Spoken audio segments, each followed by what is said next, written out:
Okay, welcome. I see, Dave, that you're on. Okay, welcome. And I can you see and hear me?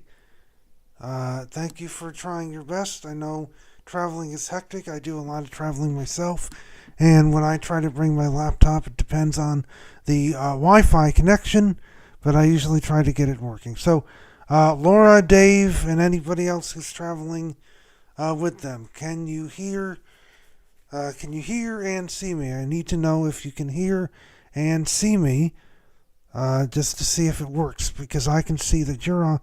I can see that you're on, and you've sent me chat messages, so I can know that we can communicate that way. Uh, so I see that you're on. Can you see and hear me? Are you able to? Okay, that's very good. Uh, I know Mom can hear and see me. Okay, there. That's very good. Okay, thank you very much for sharing that with me. And it's been a long week for me, as I mentioned. It's been a lot of traveling back and forth. And I've been in the Albany, so I've been as far as Albany and then as far as Utica. And I've also been down to Smethport, Pennsylvania, to do a variety of jobs. And I also have I also have a Haystar client the next Tuesday. So it's been a lot of interesting things. Can you believe that next week is Easter? I did have the reservation. I just made the reservation for next Sunday at the Sheraton Hotel. The Sheraton Hotel and Conference Center at Rachel's Restaurant. They usually do a wonderful Easter buffet. It's at 12:30. We've made the reservation for, and it's interesting. It's a good thing that we're doing it for this year, only because this is the last year that the Sheraton is actually going to become a hotel. I don't know if you know this or not, but as soon as the spring semester ends, the university is going to convert the if the university is actually going to convert the Sheraton into dorms. They had plans to do this back as far as maybe 2004, 2006, but it looks like it's actually happening this time. And that's quite interesting because turning a hotel into dorms, that's going to be a little bit different. That is going to be a lot different, actually. I believe the university has offered positions for those who worked in the hotel. They are going to offer those people positions to work, to work, stay on in the dorms. That's very interesting that they would do something like this, and so.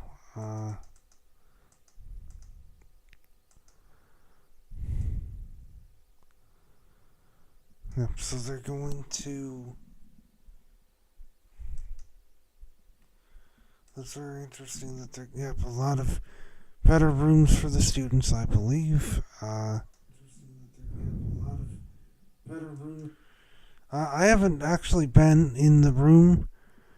I've never actually booked a room or stayed at the Sheraton, so I don't know exactly what the rooms are like. I've stayed at several other hotels in and around the state, and I know that my Z89 banquets have also been in the Sheraton up until 2 years ago. Yep, 2 years ago when we moved our banquets over to the when we moved the banquets over to the Drumlins Country Club. So that's an interesting thing.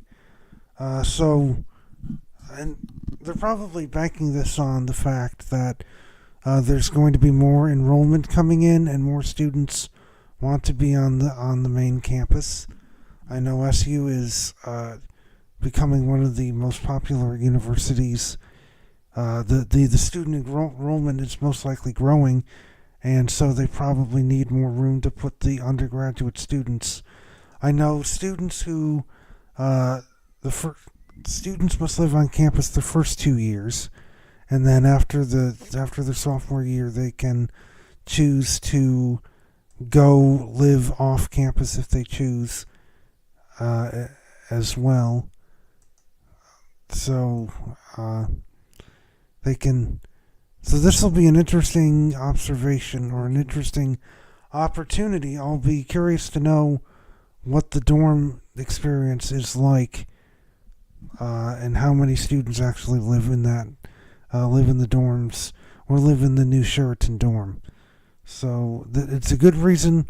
It's a good reason for why we're doing the Sheraton for Easter dinner or Easter brunch this year, because it's going to be the last time that we do it. And in the meantime, I'm sure it's going to be a lot of nostalgia for people who especially come back to Syracuse. Like as I mentioned, the Z89 banquets.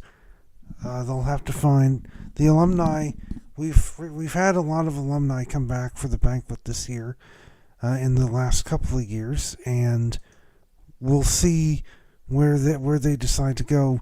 And I know that alumni and people who visited the university, who've stayed in the Sheraton Hotel before, they're probably going to miss it, and they're going to think back to the good times when when the Sheraton was a hotel. Speaking of the nostalgia, we're going to go right into a Forever Living classic hit. This is NSYNC with Just Got Paid, and they actually did you know that they actually reunited with Justin Timberlake on his first stop of the tour in Los Angeles. This is Just Got Paid, which is a cover of a Johnny Kemp hit. We'll be back with more right here on the pre-weekend kickoff on Forever Living Radio.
Sorry, Dave, about any issues that you've had or experienced with the video quality.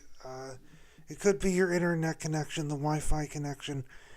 Uh, yes, it could be the internet connection, the Wi-Fi connection. If you're having issues, if you're seeing that spinning circle or something, that's the internet connection. And I don't know how well it is in the hotel that you're staying at, but the Wi-Fi has certain limitations. And if you see things like the spinning circle or any video playback issues, it's most likely the internet connection. Anyway, Aunt Janet has not been able to join us. Unfortunately, she's not able to join us tonight, but I have received word that Monday, the March 25th, is her birthday, so we gotta shout her out. And I let her know by text that I have shouted her out, and I'm wishing Aunt Janet a happy birthday. I don't know what age she is turning. I don't know how many years old she is turning at the this year. I think she was born in 1948 or something like that. Assuming she was born in the year 1940, 29, 1958, 68, 78, 88, 98, 2000. That would put her at 84 years. That would put her 86. I don't think 1948, March 1948. So 58, 68, 78, 88, 98, and 2008, 2018, plus 76 years. Oh, 76 years old. So happy birthday, Aunt Janet. I mean, Aunt Janet to me means much more, not just with her presence, but with her children, her adoptive children. I mean, without Aunt Janet, we wouldn't have Kelly or Katie, and we also wouldn't have Nina, Brian, or Jason for that matter. I've spent most of my time 75. Okay, that seems more mathematically correct. So I'm going from 1948 to 2024, and you just heard me count the decades: 48, 58, 68, 78, 88, 98, 2008, 2018 is 70 years. 2018 to 2024 is 6 years. So if I do the math correctly, that's 76. That'll be 76 years old. So, and again, without Aunt Janet, we wouldn't have Kelly or Katie. We wouldn't either. We wouldn't have Brian, Jason, or Nina for that matter. But I spend out of her 5, 6 children, I know more. Yes, I know more. I'm more familiar with Kelly and Katie, especially Kelly. And I know who recently got married. Hello, welcome to. This is Zane. I haven't seen you on in a while, but thank you very much for coming on. We're just talking about my Aunt Janet, who is going to be turning 76 on Monday. So please join me in celebrating Aunt Janet's 76th birthday. And what we were talking about is I'm very grateful for Aunt Janet because she was able to adopt at least 5 children, including 2 that I'm very close with, Kelly and Katie. You just found out that you're a rope. I mean, yes, the captcha is very tricky. Very, very tricky. Yep, that is true, Mom. So we're going to take a break here and say Again, happy birthday to Aunt Janet. Zane, if you want to try to come on, or at least if you want to come on, we'll give you an opportunity to. I also just found out that I'm doing a WBXL. I'm doing a WBXL podcast, interviewing alumni who went on to, who were part of the high school radio station WBXL, and I interviewed Mark Turcott, and I found out that he was part of a team. So he was on WBXL back in 1979, but he was part of a team that was responsible for putting Ted and Amy on the air at 93Q. So you had to mess up the caption. That's funny. We're going to come back. I know it's going to be a shortened show because we got off to a late start. But we're going to introduce a new segment called Bumper or Dumper.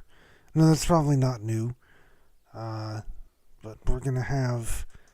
we're going to try to go with the flow here. Play some more music, come back. You're listening to it right here on the pre-weekend kickoff. And we'll be back with more. Pre-weekend kickoff.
Okay, we got off to a late start, so because we got off to a late start, it's almost the end of the show. So I wanted to save the end of the show for the bump it or dump it segment. We have three new songs ready for you to vote on. If you like it, you can say bump it. If you do not like it, you can say dump it. And of course, we have a very surprise song at the end. You probably, if you've listened to the show long enough, you probably know what our favorite one of our favorite bands is around here. And so, not to give anything away, the last song in this segment will be from said favorite band. So it's probably going to win. I don't want to predict, just like the March Madness tournament. I don't want to predict something and have the bracket busted, so to speak. Have the bracket busted, so to speak. So here we go. Up first is a new song from Olivia Rodrigo, and it sounds very similar to an earlier song from the 2010s that I've heard. So without further ado, this is Olivia Rodrigo with Obsessed. Oh yes, when Oakland University beat Kentucky. Oh yeah, so we've had some upsets. We've had Yale. Upset. Who did they play? Yale. Auburn, and we also had another upset. We had another upset victory. It's been interesting, that's for sure. Trying to think of the other school who beat. Oh yes, Grambling State. That was another one. We're getting off track. Here, this is Olivia Rodrigo with her new song, "Obsessed." Bump it or dump it.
I apologize, Laura and Dave, if you're still buffering. I apologize, Laura and Dave, if you're still buffering. It must be the Wi-Fi's.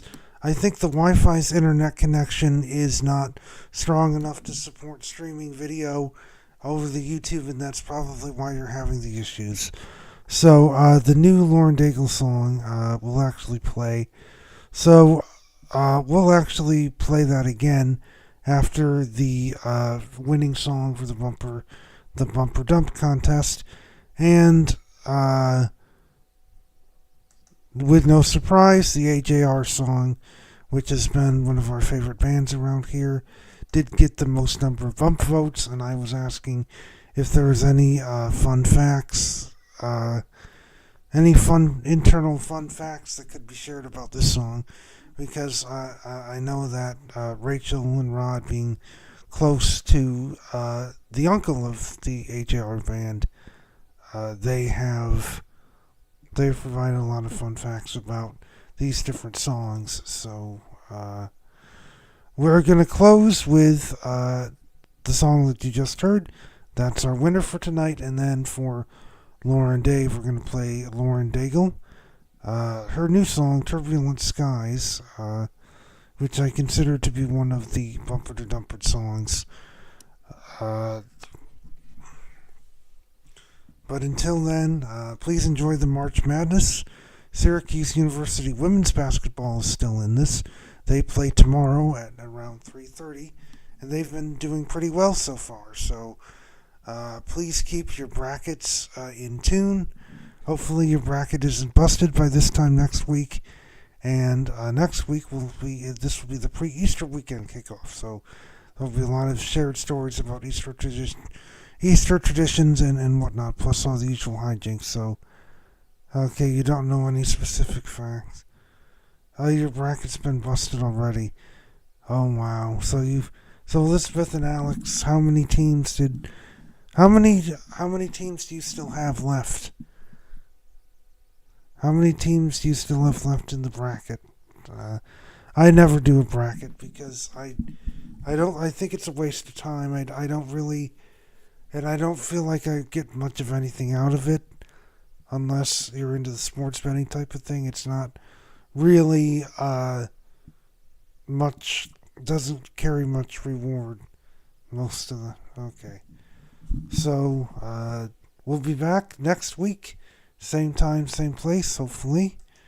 And looking forward to seeing everyone come Easter weekend. But until then, I promise it should be a fun show. So here's the winner of the Bumper to Dump It, AJR Inertia. And then for Lauren Dave, we're going to replay the Lauren Daigle Turbulent Skies song, just for you since you missed it off the top of the show.